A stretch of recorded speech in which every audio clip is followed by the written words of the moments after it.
Hi, my name is Jen Duke, and this is my EDL 851 case study. A good teacher turns bad. So this case involves a third-year principal at an elementary school.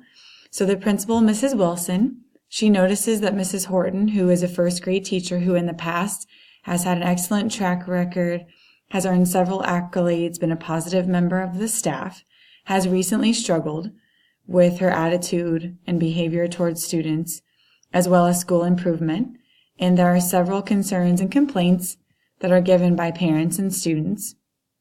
When Mrs. Wilson finds out that Mrs. Horton is dealing with some issues in her personal life, she tries to give her some time over summer break to get things together.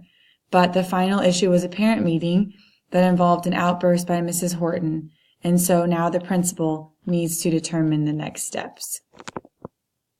So, what do we know? We know that Mrs. Wilson has been the principal of the school for 3 years and that it's been successful. We know that Mrs. Horton is a first grade teacher who has a very positive history with the school but has some personal issues that are affecting her work performance and relationship with students and staff. Mrs. Wilson, the principal, was aware of the situation but was hoping it would resolve itself over break. When the next school year began, though, Mrs. Horton continued to have issues.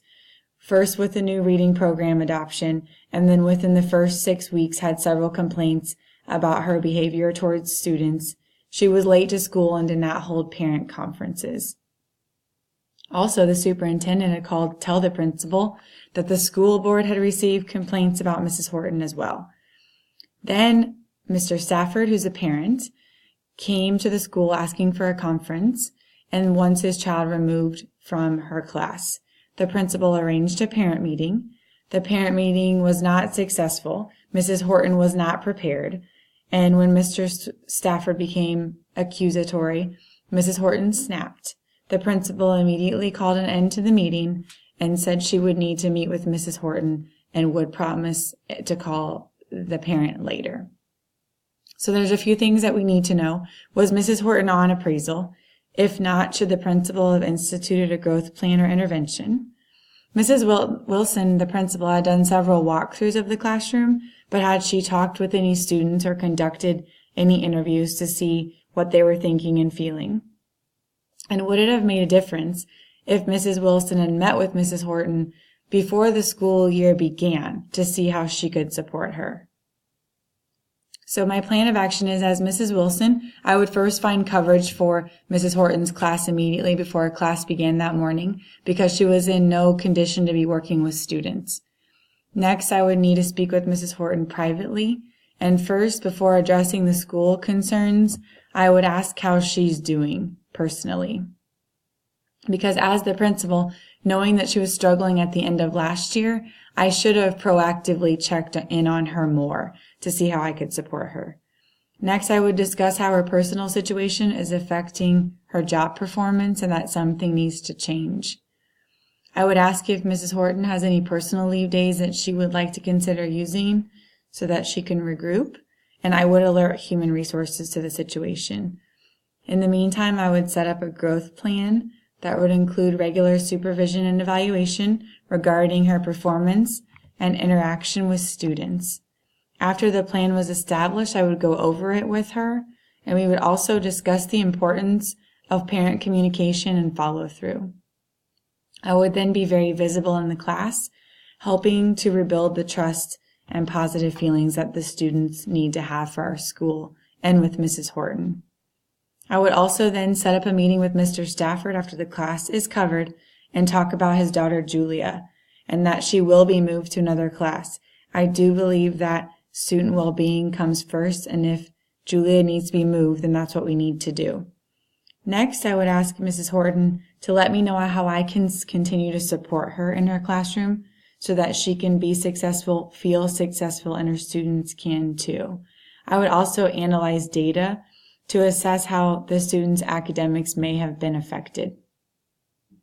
Simultaneously, while making sure that students were safe and happy in learning, I would continue to try to repair relationships with parents and ensure that all of those concerns were completely addressed. I would also follow up with the superintendent and HR to let them know of the growth plan and action steps I will be taking to help Mrs. Horton become the best teacher that she can be. So some of the strategies that I would be using: number one, focusing on Mrs. Horton's well-being is important because she can't be a good teacher if she's not feeling well. That's my responsibility.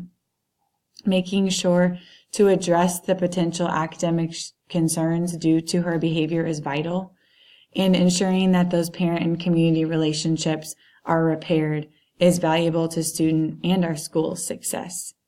This resolution is best for students because Mrs. Horton's behavior is not currently conducive to the personal or academic success of students, and this needs to be addressed.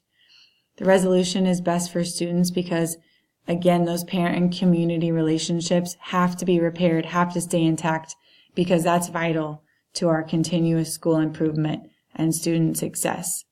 Finally, it's appropriate because implementing a growth plan will help Mrs. Horton get back to the successful teacher she once was, which benefits our entire school and all students.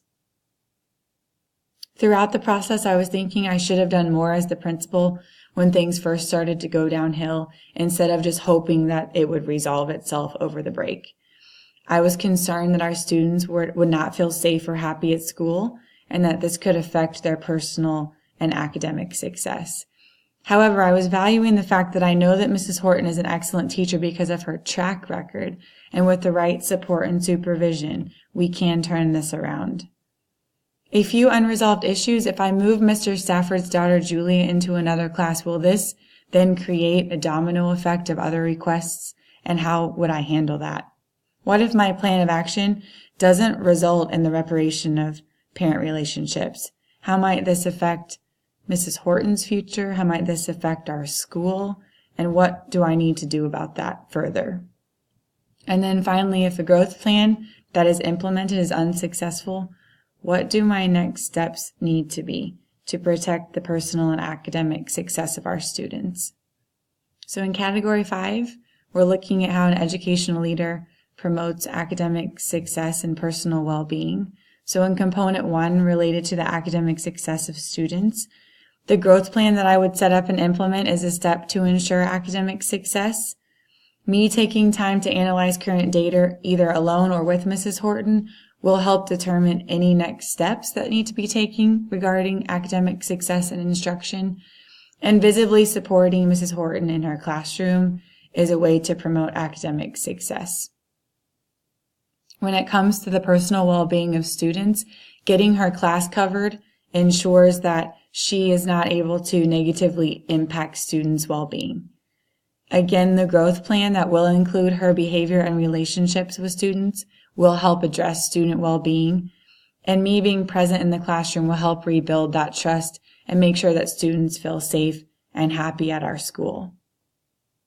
Then finally, as a leader, I enhanced instructional capacity by supporting Mrs. Horton in her personal issues, because if those are not addressed and she's not feeling well, she won't be able to be an effective teacher.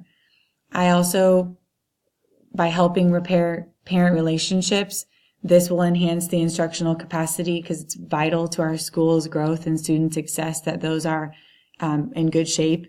And then finally, by instituting a growth plan, I'm enhancing the instructional capacity of Mrs. Horton and ensuring that I've put supports in place for her. Thank you so much.